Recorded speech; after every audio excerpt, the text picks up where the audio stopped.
Hello, everyone. Welcome to CRYPT CAMPFIRE and choose your nightmare of Scamp's adventure.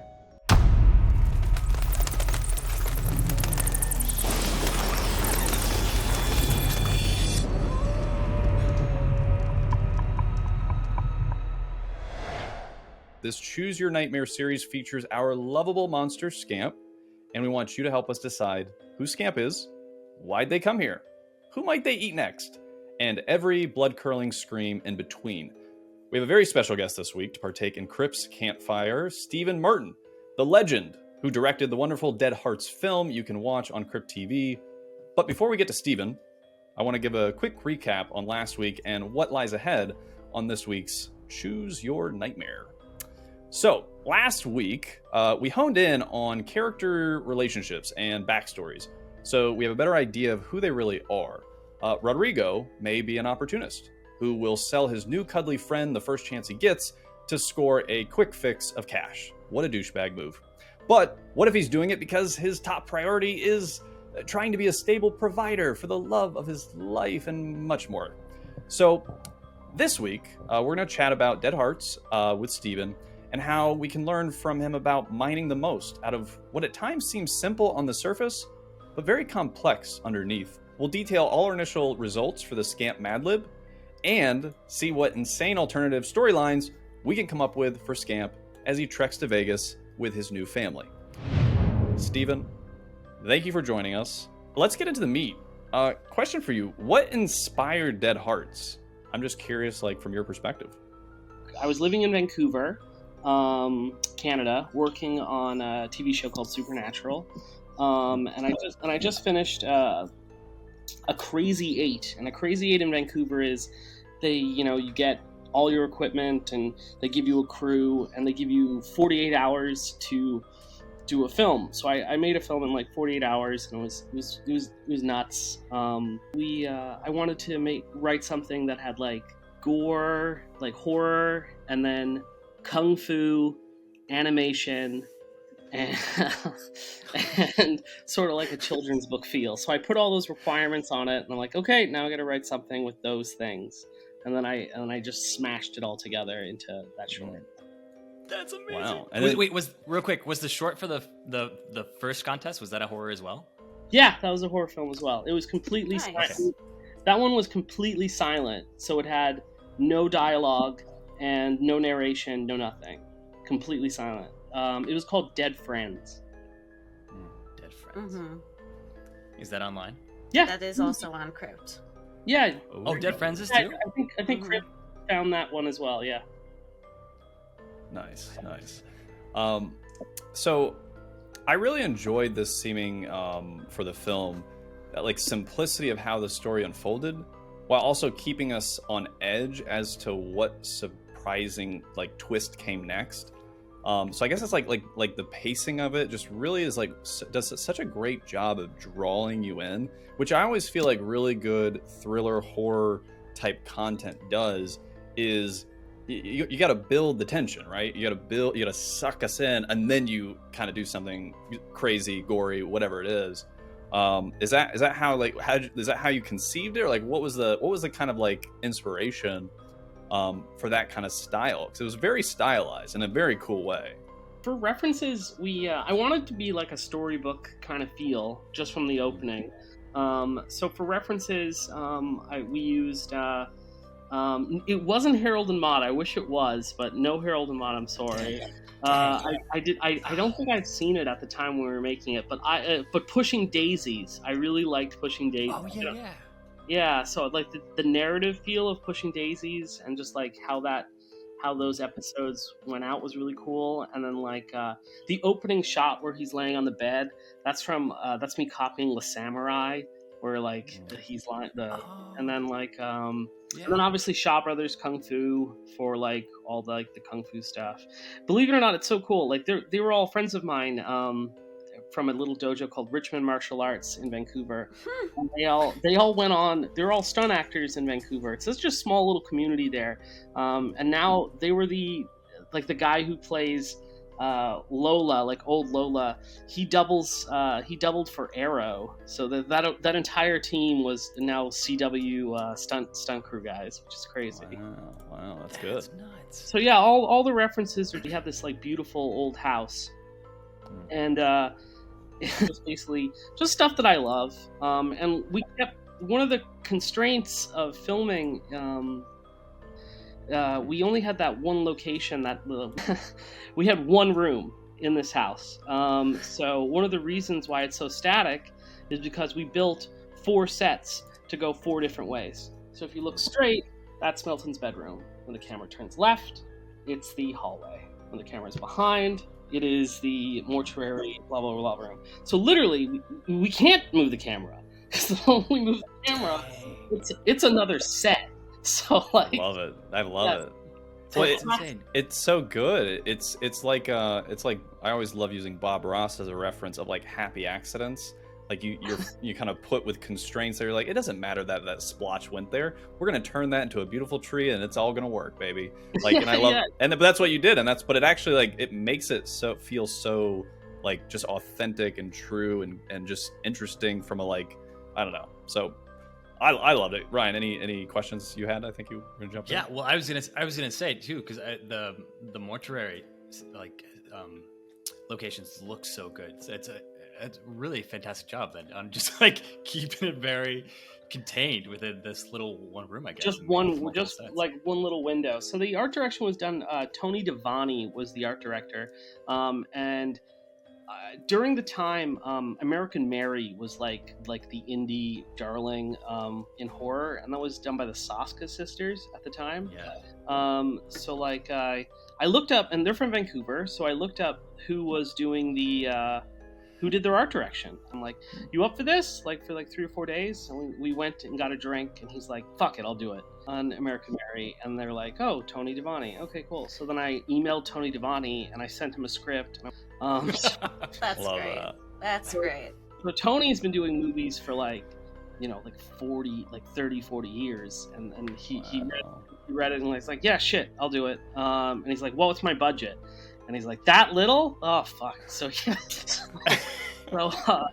So we had to. So that's another reason why we can't move the camera. So everyone talks about, oh, it's really Wes Anderson and stuff like that. Well, it's because I can't move. Like if I move 1 inch, you're gonna see another set. So Tony did literally. He basically dressed each corner of the room as a different place, and it saved us so much time, because if you can imagine, we don't need to move locations, we just need to move the camera, right? So and then we can put so much like layers upon layers upon layers of visual things in one frame. We don't have to worry about anything else. Do you know what I mean? So like we could fill it with we could make that one frame that we had, like we could put so much into it. So that was cool. Yeah. Well, and I really want to emphasize that for the audience. That's such a great way of looking at, I guess not necessarily guerrilla, like indie filmmaking or any kind of creative anything, is just the resourcefulness of, especially this day and age with technology. Like, you don't have to have the Hollywood mega budgets to do like things that you're passionate about, to be creative, to be collaborative, to just go out and make things. And that's what I feel like what we're talking about is that kind of ethos. And that to me is always just like inspiring, especially like for anyone, whether you're 15 years old or 50 years old. Like, ultimately it's like, hey, just go out, make something, like make do with what you have. Like, there's ways to do cool, fun stuff. So I dig it a lot. Now, we did win a BC Arts Council grant, so we didn't have no money. So in Canada, something that the United States really should do is that every province has a film fund, and you can apply for the film fund, and they fund some weird stuff. So they read our script and were like, yeah, sure, we'll give you some money. And then I wish they did that here, like every state. But we won a film grant to help pay, but none of the crew were paid. Everyone did it out of their own. We couldn't afford to pay the crew, because we put it in between camera rentals and all the art budget and everything else. So it was wow. Yeah, a true labor of love, and but that resonates sometimes in that type of work is, you know, and it's tricky because, you know, everybody deserves to get paid for their time, effort, energy, and work. But also at the same time, like, I know I've personally done not millions, tons of things for people that I don't even expect anything in return. Like, I get it. I think I even worked on a CRYPT short once that, you know, made $50, and it wasn't CRYPT, it was, you know, from the production team. So it's like, but it was friends, it was coming together, it was collaborating. So it's like, you know what, I got a free weekend, let's go make something, let's have fun. Thanks, Steven. I mean, that all sounds amazing, and you know, I think it's been a great time just getting to pick your brain and talk about your work and, you know, where your career's headed. And I know I'm interested in following along and seeing, you know, where else we can get you in the fold, and let's make Dead Hearts 2. I don't know, how do we make it happen? That was Stephen Martin, and if you haven't checked it out, Dead Hearts, you can check it on CRYPT's YouTube along with his other film. I gotta watch now because I didn't realize he had another one on there. I think Ryan too, so I'm not the only one. Is it the Dead Friends? Was it the one where she like grows the hand? Is that? I haven't seen it. I don't know. Alyssa would know. Maybe. I can't remember what happens in it. What? Alyssa, you know all of these movies though. I know. I'm sorry. All good. I mix those two up. It's okay. We'll have to catch that up on when we have time. So, on to let's do Mad Lib time. All right, so this is pretty cool in my opinion. So we created a little Scamp Mad Lib to basically poll the audience to get some like creative ideas flowing, out of the blue type situation stuff, and like choose your option of different types of, you know, things. So what I'll do is I'll read the version that I did. There are better versions that have been submitted. And what we're going to do is choose our favorite, let's say 3, and post it to the community in the Discord. And you all will vote which one is the one that you gravitate to the most.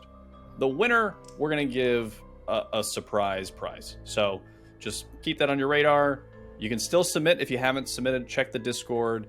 Submit your Scamp Mad Lib. There's 10 questions, basically just a fill in or click a choice. And yeah, so that's the gist of it. So there's some interesting data too, by the way. So I'm going to read the example I created as just a bare minimum, like this is the gist. So once upon a time, there was a Scamp, but their real name was insert Bart. I'm not going to do that every time. When they were young, they always dreamed of finding easy food, something that would make them feel full so they could sleep. When Scamp got trapped on Earth, they lived in fear of a monster named Teddy Bear Picnic, is what I chose. One night, with Scamp's new adopted family, Scamp discovered a new power, one that could transform leaves into knives. That's what I came up with. Oof.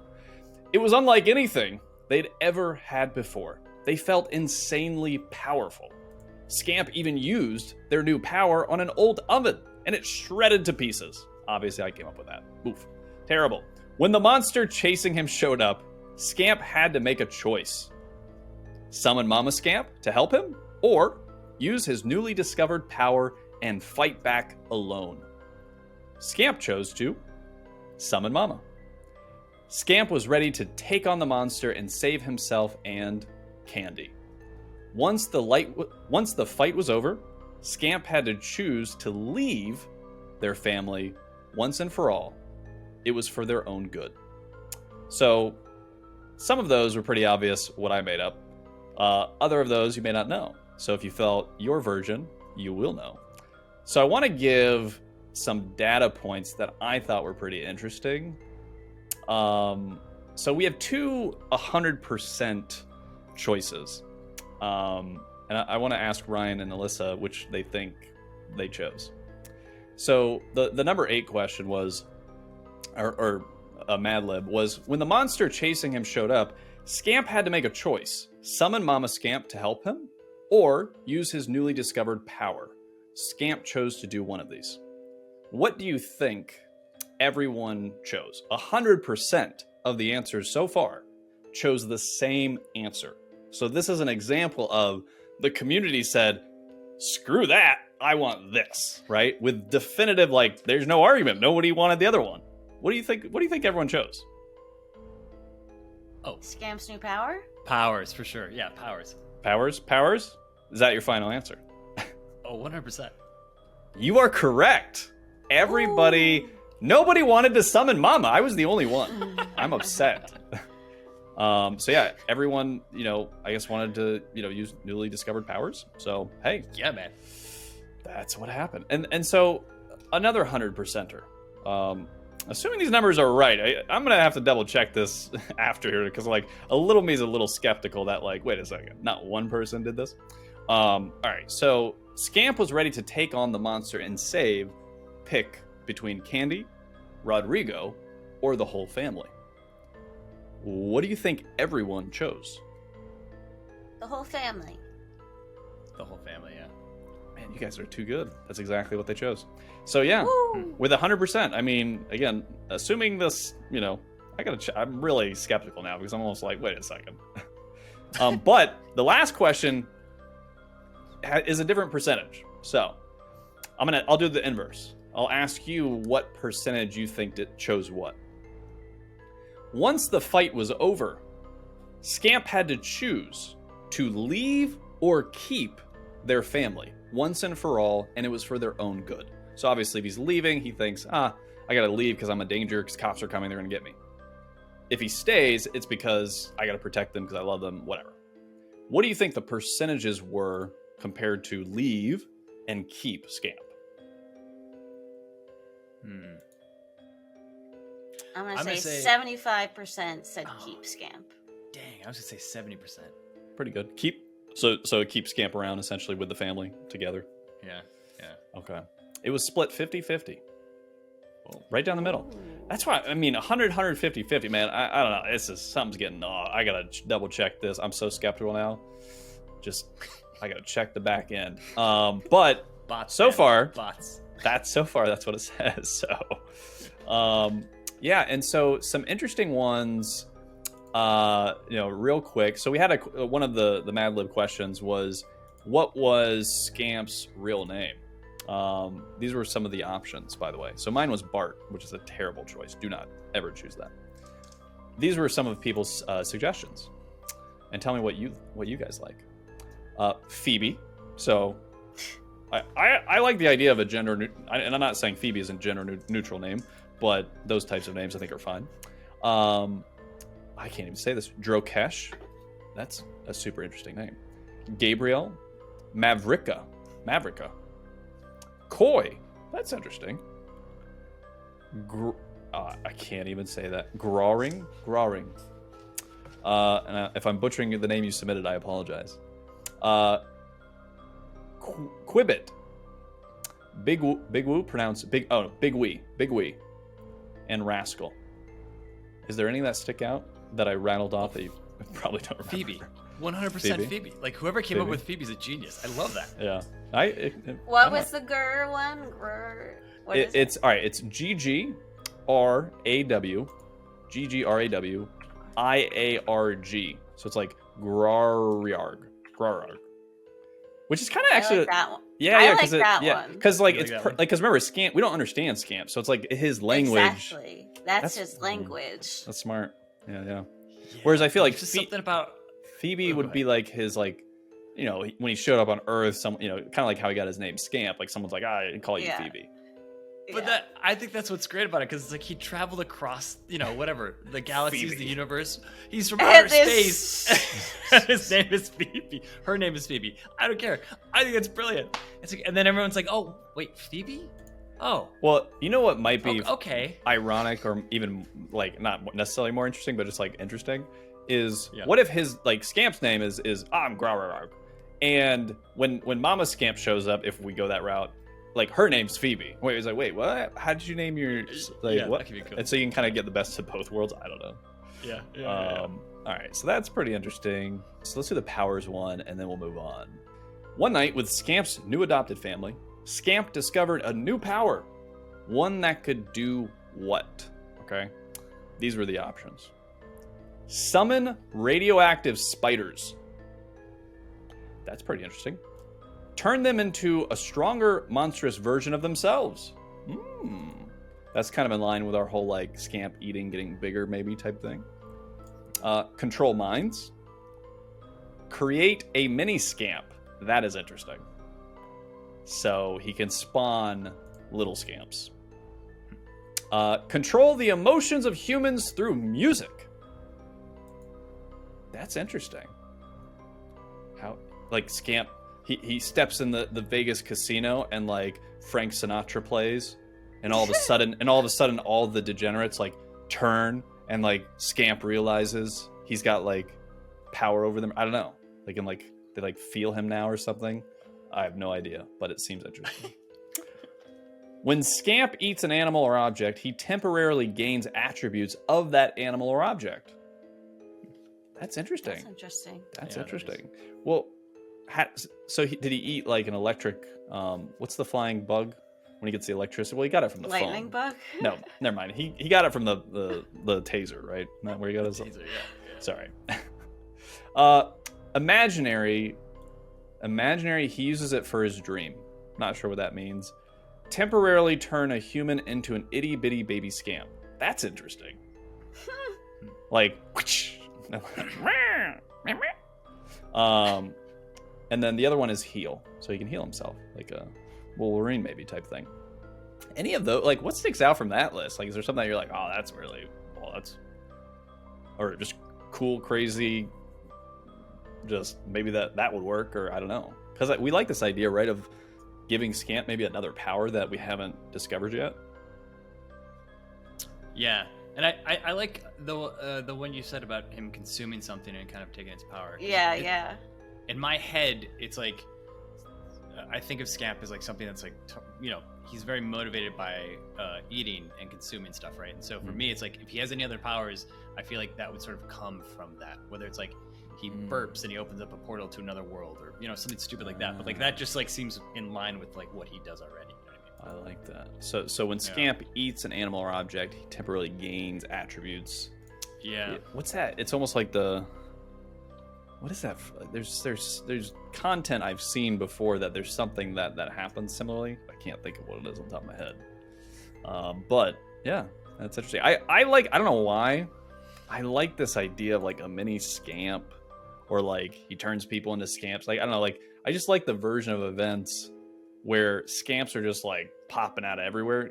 A little bit of Gremlins feel, but like it's Scamp. It's our own version of our own little monster. So I don't know. Or like mini scamps, like little 6-inch scamps underneath Scamp's feet that are like trying to like go after people's toes or something. Like, I don't know. It just seems funny. Okay, cool. Yeah, so that was the Scamp Mad Lib. So we'll maybe do some more of these throughout this process, or maybe just for fun.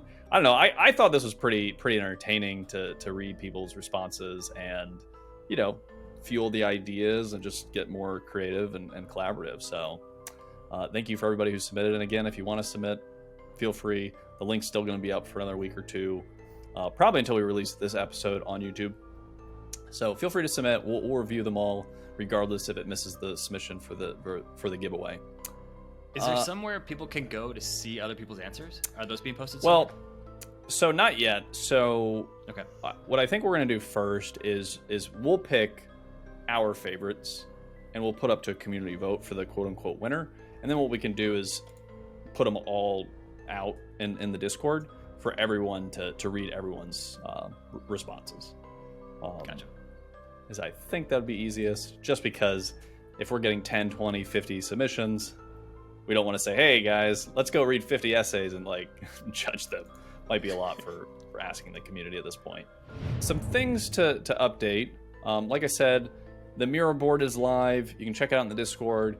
That's a place that will continue to work to kind of what Steven was talking about, is storyboarding, figuring out, you know, the baselines of like obviously the A storyline we've already talked about ad nauseum, and then B storyline, C storyline, where things can break out, what we can come up with, and all that kind of stuff. So if you're ever just kind of feeling like, I want to see where we're at, or oh, I want to come up with an idea, or whatever, feel free to check that out and use that as a point of reference. That's what it's going to be there for. And to, you know, add some fun pictures and just kind of have fun with it. I think we have a good essence of the A storyline.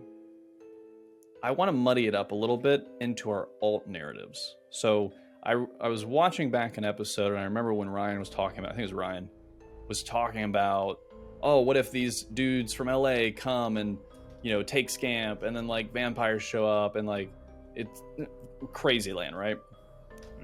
Let's keep exploring those. Like, let's keep exploring where we can take this to like really go kind of like bonkers with it. This is a choice that like I think we'd probably keep in some capacity. I think we talked about this before, but maybe we can like spin this off into things that are interesting. So right from the beginning, assuming we start, let's say, in the car and they're off the run, so we can pick up on the momentum of that moment of like, holy crap, we got away with this, we got the money, let's go to Vegas, let's get married, let's escape, let's start our new life. Then the cops show up, they get pulled over, right? And we're left with a choice at some point in this interaction that someone's gonna die or something bad's gonna happen. And so let's take the scenario where something bad happens. Where could we spin this into a dead zone? Let's say like it's going to be a spot where it ends, and then we come back to where we were in the car, and we continue our A storyline to Vegas. What kind of like to Ryan's idea, right? Like this vampire option.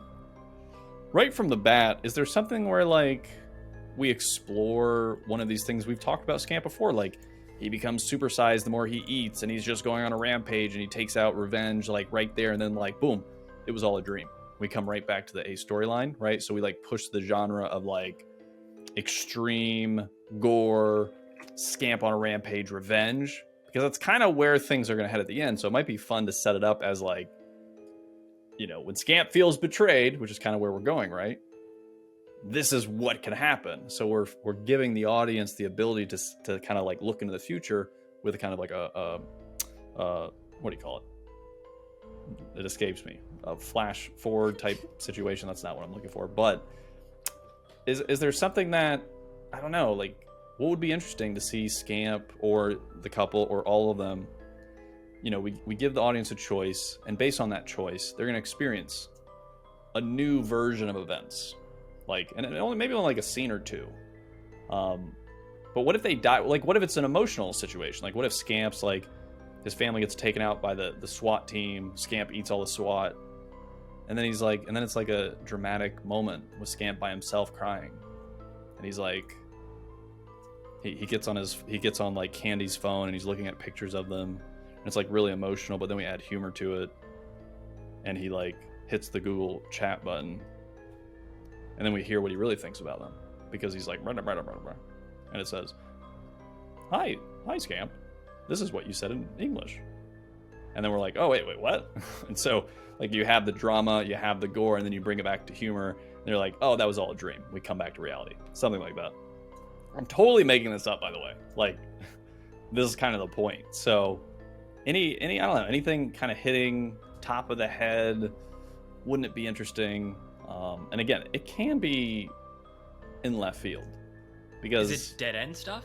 Yeah, so this is like so what we're going to talk about for the rest of this show and the next week's show, I think, is the dead end possibilities. To basically continue the through line of how messed up can we make the alt choices, like how far can we push them? And then how many different ways? Like again, where's the romantic comedy version of Scamp when we do a spinoff that then we bring back to our A storyline because it's a dead end? Where is the like rampage Scamp version? Where's the like super campy, hilarious, what the hell is this situational comedy? Like, and I'm speaking very broadly, generally. And we don't necessarily have to go in all those directions. But just to give you a frame of reference, there's no wrong answers at this point. There's only how far can we push it? Because we have our grounded A storyline, right? This is a, when we bridge into an alternative choice because the audience went the wrong direction, right? That's essentially what's happening. Oh, you decided to open the portal to the other side. Well, now stuff's going to get crazy. Made the wrong choice there, Bobby. Scamp's going to go on a rampage now because you made the wrong choice. Now, there's no wrong choice, but not the choice you should have made, maybe. Or maybe there wasn't a good choice. It's just we were going to take you there anyways. We don't know. Keep the audience on their toes. Okay, I got one. Go ahead. Here we go. So, Vegas, built by the mob, right? Scamp and the couple run into the mob. they do something wrong, they do something bad. Mob puts their feet in cement. They're going to drop them off in Lake Mead. And I don't know if you know anything about Lake Mead. I'm sure you've been reading about it, how it's like, shrinking. But I've also read something that where I guess there's like an abandoned town at the very bottom of it. Like the government went there and said, hey, we're going to build a lake here. We need everyone to leave town. And they did voluntarily. And then instead of like destroying the town, they just literally filled it up with water. And there's like this abandoned city at the bottom of Lake Mead. So they dropped Scamp. They dropped the couple into Lake Mead with these big cement blocks on their feet. They go to the very bottom. Scamp, I don't know, connects with a water monster who lives down in this abandoned city. The water monster helps them escape from the water, and then they go on revenge, kill the mob. Boom, done. Wow, that's pretty intense. I like that. Thank you. Is there a crypt underwater monster? Marco Polo, man. I haven't seen it yet. Marco And Polo? woe bones. Yeah, Wobones, that's right. Water. Yeah. Maybe those are options. Because we still have to answer who's the monster we think that when we talk to Jack, who is the monster that we think makes the most sense for Scamp to bump into? Do we know? Yeah, that's a good point. Does Alyssa know? Is that a surprise still? I don't. Because Jack made it seem like it should be obvious, and I'm like, I don't know. He's like, it's so obvious. You're like, tell me more. What do you mean? Tell me how obvious it is by giving me a name. Well, I was writing in, I think we were talking in Monster Lore or something like that, with Doodle, where I thought, like, if Candy doesn't end up dealing with her kid, like, she could possibly run into the Look-See, right? Because it's like, she can't, like, we're obviously not dealing with this thing where she lost this baby, and, like, that could have some real, like, psychological issues with her, and she might not let go of that, and then, Look-See pops up. Or I thought, if Rodrigo keeps trying so hard to be like the breadwinner and always keeping everybody up and failing, he could end up running into Miss Sanity because, like, she deals with like a lot of shame and that sort of thing. So it's like, yeah, I don't know. They could go a lot of different ways. Just saying. Interesting. Yeah. Wow. Yeah. There's a lot of possibilities. Well, I had another version of events. So let me pull this up real quick. I have some things redacted. I don't have any story. I'm just gonna say Scamp meets the Chupacabra. It's a little far north for him, but climate change could force the Chupacabra. I have one I want to do in the short. Assuming we go that direction. So they go to Vegas. So the point in time when they lose everything, right? Because they got greedy, and they. Like I think you said it once, Ryan, like, oh, they put it all on black and it was red. Like, whoops. So I like this idea of, like, we give the audience a choice. Do they put it on black or do they put it on red? Like, you can't change that they're greedy. That's part of the story. But you can change which one they put it on. So we're putting the audience in the driver's seat. So if they hit red, they double their money. And then maybe we keep it going. Red or black again. Because they keep being greedy. And so, and like, what if there's like an alt scenario where very few people will, like, almost like the probability, I mean, you would know if you keep doing it, but 3, 4, 5 times, if you keep going for it and you keep winning, then that last time you hit, you're gonna get a very specific experience. But not everyone's going to do it because the assumption is, well, this is just a rinse repeat thing that it's just going to be. But, like, we won't tell you how many times you have to keep playing. So, like, and it may change each time you do it or something. I don't know. So basically, like, we could gamify that, like, you have to choose what it's going to be. It may take 10 times. I don't know. To see how committed you are to get to that final, like, you 10x'd your money in the choose your own adventure of this. And then what's the story that comes out of them being like, we can buy a basketball team, like, whatever. Like, obviously probably not that much money, but I don't know. It just seems like super cool to make an audience like have to really decide, wait, do I have to keep playing this game? Like, do I want to keep playing this game? Do I just want to, like, go this way? Like, I just want this to end. I want to go back, or I want to keep going. I got to go back and I want to do it again because I want to get it right. I want to see how far I can push it to, and then what do they do? So let's say this scenario plays out, and they make all this money in this situation. Does that like what's this alt narrative where, like, they don't lose everything? And again, we don't have to go to an ending. It could just be like three beats or something where like they want everything, and then like the casino boss says, and maybe that's where the mob comes in, and they're like, wait a second, you're not supposed to win money at our casino. Come with us. And like take them, or like, what's your dog doing here? We're gonna kill it. And they're like, wait, you can't kill our dog because he's not a dog. Scamp, get him. Like I don't know what that is. I don't know. Just spitballing. So instead of them losing everything, and then we know where that takes us. They're making the money. They make more, and then what? How does that change? Maybe a storyline or how things unfold in that alt kind of universe where, like, does it become like happy-go-lucky? Like Scamp is revealed as this monster, and then he's like, the monster that can tell the future, and like he's being celebrated as this. He's no longer just a monster because he's making everyone money, so everyone's forgiven him for eating cops' faces. Like, go like completely ridiculous with it. That's true. That's a good point. So just an idea.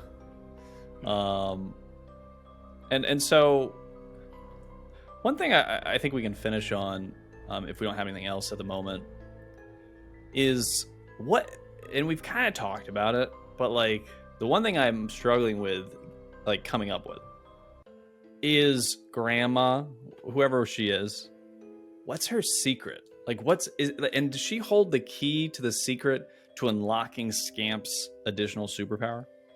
I feel like that could be a cool angle to explore. That's a fun angle.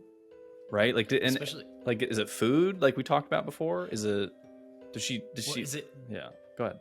I was gonna say, is it a torment crystal? Mm-hmm. Could it be, like something she had? It's like just a little piece in a necklace of hers or something like that.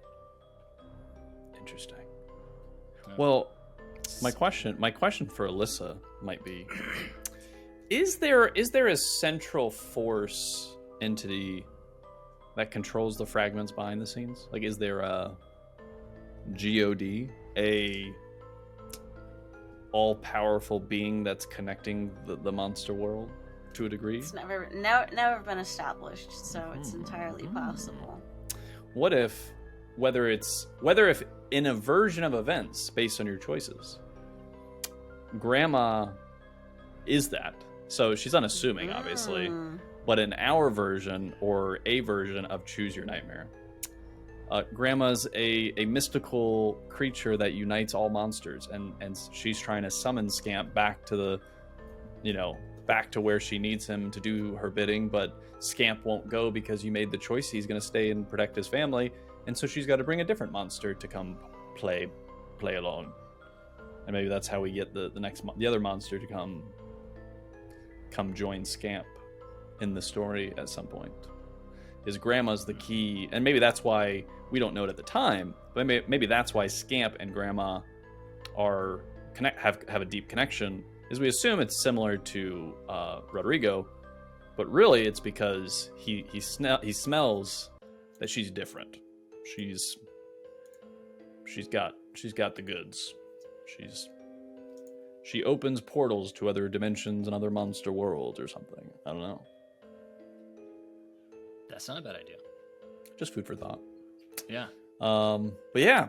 So I think that's it for today. Is there any kind of final thoughts? Any like, I want this to happen? I don't know. Anything. Just from you guys, or any final thoughts with our talk with Steven or any of that stuff? I just want to make sure that I gotta remind myself to keep just keep elements in there that keep the audience on their toes or keep them surprised so that they stay engaged, right? Yeah. It's like we can come up with all the crazy storylines in the world, but it really was like the little touches in Steven's short that I was like, oh yeah, you gotta like always kind of like remember. It's like keep them on their toes, keep them guessing. Yeah. Well, and again, that's where the alt narratives, like the alternative stories from your choices, is where we can really amplify that. Because again, like the whole point is like we can, you made that choice, we can go nuts and just like, well, I didn't expect any of that, holy crap, that was crazy, in a hopefully grounded, realistic in the story type way.